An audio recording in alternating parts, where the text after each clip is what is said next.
ሰላም ጤና ይስጥልን ክቡራን ተመልካቾቻችን አድማጮቻችን ከሰዓቱ አበይት መረጃዎች ጋር እኔ ደረጃ ሀብተወልድ ነኝ። ወደ ዜናዎች ከማለፍ በፊት በቅድሚያ ጠቅላይ ሚኒስትር አብይ አህመድ ዛሬም በአዲስ አበባ ወጣት ላይ ይዝታሉ። እስኪ አንዴ እናዳምጣቸው። በዚሁ አጋጣሚ ማስጠንቀቅም አደራማትም ፈልገው አዲስ አበባ ተቀምጣችሁ ጫት እየቃማችሁ በሌላችሁበት ቦታ በሶሻል ሚዲያ የምታራግቡ ሰዎች ጥንቃቄ አድርጉ።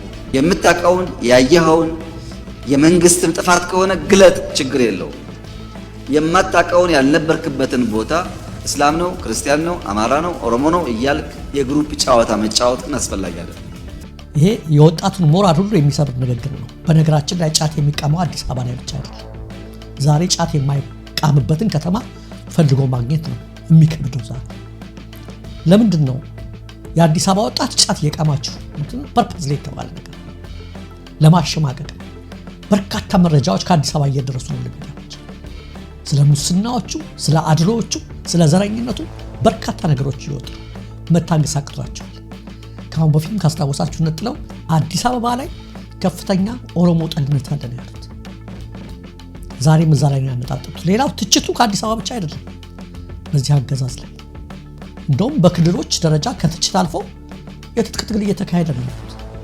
ግን ስጋታቸው መቀመጫቸው እዛ ስለሆነ ያ ወጣት መሸማቀቅ ስላለበት አሁንም የአዲስ አበባ ወጣት ጫት እየቃማችሁ ትችቱን መቋቋም አቅተው አልኩ። ሌላ ነገር እኮ አይደለም። ከፈለጋችሁ ተቹ፣ ያልሆነ ነገር ግን አታውሩብን እስከ ማለት በሚዲያ ላይ ነው የመጡት። ግን አንድን ከተማ ወጣት እንደዚህ ብሎ መፈረጅም ከአንድ መሪ የሚገባም አይደለም፣ ነውር ነው፣ በጅምላ ነው የአዲስ አበባ ወጣት ብለው የተናገሩት። ዞሮ ዞሮ ከምንም የመነጨ አይደለም፣ ከታወቀ ጥላቻ የመነጨ ንግግር ነው። የአዲስ አበባ ወጣት በርቱ፣ ጠንክሩ፣ አይዞን ለማለት ነው እኛ የምንፈልገው። በነገራችን ላይ ይሄ ብቻ አይደለም። የአማራና የትግራይ ህዝብ እየተቀራረበ ነው የሚለው ነገር ስጋትና ጭንቀት ያሳደረባቸው አብይ አህመድ አውሮፕላን ማረፊያ ለመመረቅ በሚል ሰበብ በከፍተኛ አጀባ ቅዳሜ ዕለት ደብረ ማርቆስ ላይ ተገኝተው ባደረጉት ንግግር የጎጃም ህዝብ በአፄ ዮሐንስ ጊዜ ምን እንደደረሰባቸው አትርሱ የሚል መርዛማ ንግግር መናገራቸውን በጠዋቱ የኤምኤስ ፕሮግራም ማቅረባችን ይታወቃል። አማራን አይጠቅምም፣ ጎጃምን አይጠቅምም፣ ምስራቅ ጎጃምን አይጠቅምም። ይህ ህዝብ በአፄ ዮሐንስ ጊዜ በነበረ ሁኔታ ምን እንደደረሰበት ያውቃል።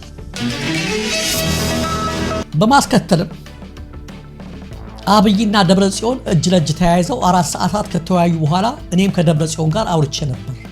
ባወራኝ ነገር አለቀስኩ። ከዛ በኋላ ግን ተመልሶ በተቃውሞ በመሰለፉ አዘንኩ ይላል አቶ ዘሪሁን ተሾመ በአንድ የገዢው ብልጽግና ፓርቲ መድረክ ላይ። ዛሬ እኔ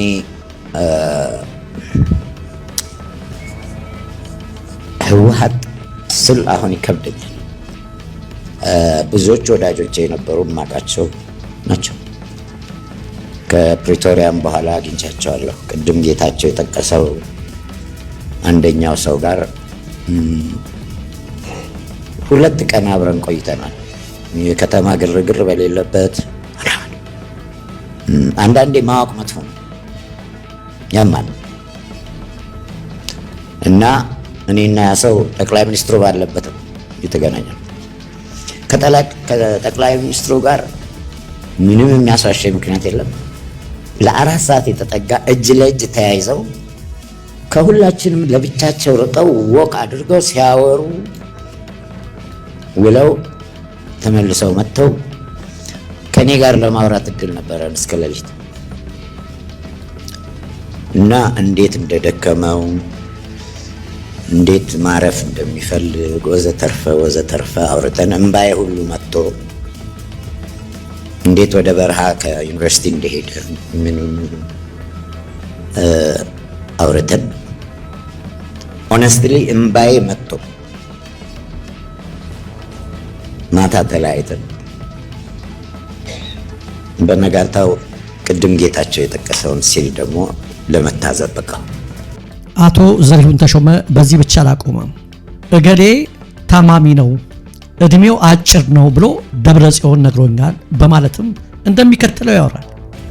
አሞታል እንጃ ህይወት መቆየቱ ነው እና ቢተካ ነው ጥሩ እና እሱም ደግሞ እኔ በሆነ አይነት ነው የነበረውና እኔ አሁን ምናልባት ህዝባዊ ወያነ ሓርነት ትግራይ የአንድ ዘመን የትግል አስተዋጽኦ የሚናቅም የሚረሳም አይደለም። ግን የትግራይን ህዝብም በዘላለማዊ ኮንትራት ኢትዮጵያንም በዘላለማዊ ኮንትራት ሊይዝም አይችልም፣ እንዲይዝም ሊፈቀድለት አይገባም። ትግራይ አላነሷትም፣ ሞልቷል፣ ማህፀኗ ሰፊ ነው። ይሄ አብረን እናርጥ እንደኔ አርጡ የሚል ለእኔ ዕድሜ የቀረቡና የእኔ ኩዮች የሆኑ ወዳጆቼ በድፍረት ስናገራቸው አንዲት ነገር አይቆጨኝም።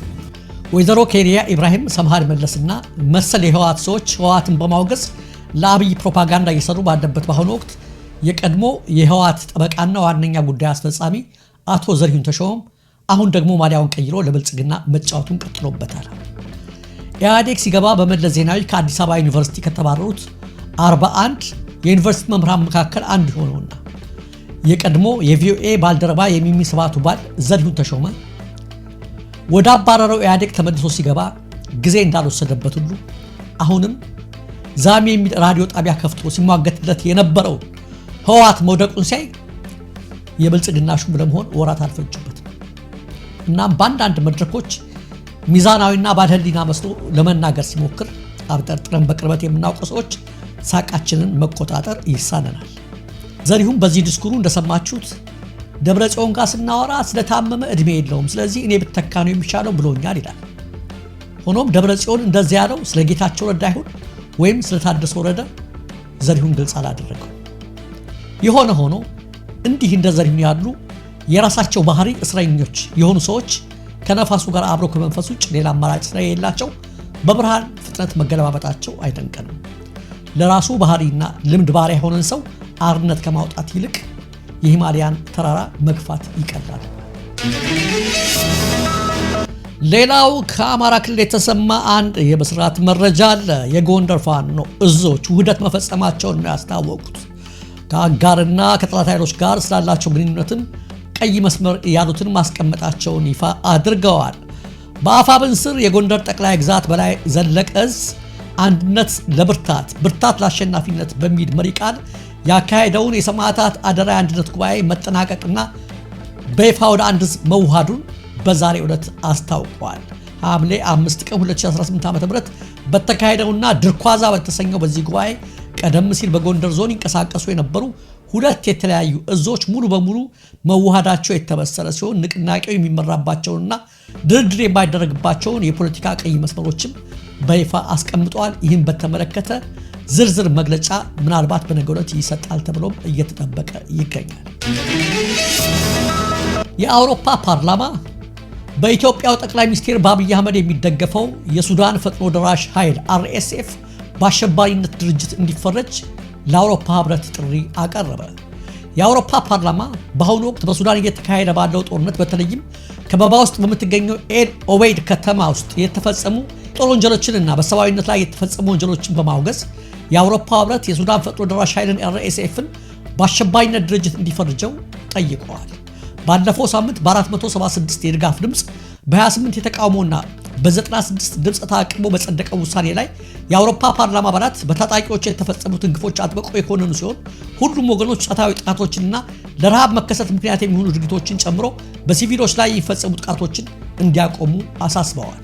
ፓርላማው የአውሮፓ ህብረት በሲቪሎች ላይ የሚሰነዘሩ ጥቃቶች ኃላፊነት ባለባቸው ግለሰቦች ላይ እንዲሁም የተባበሩት መንግስታት ድርጅት በሱዳን ላይ የጣለውን የጦር መሳሪያ ማዕቀብ ጥሷል በሚል የተከሰሰውን ግሎባል ሴኩሪቲ ሰርቪስ ግሩፕን ጨምሮ ግጭቱን በማሳለጥ በተጠረጠሩ የውጭ አካላት ላይ ማዕቀብ እንዲጥል ጠይቀዋል። RSF በኢትዮጵያ ቤኒሻንጉል ጉሙዝ ክልል ውስጥ ወታደራዊ የጦር ሰፈር ማዕከል ያለው ከመሆኑም በላይ በአብይ አህመድ አገዛዝ የጦር መሳሪያ ማቀባበል ድጋፍ እንደሚደረግለት በተደጋጋሚ መዘገቡ ይታወቃል።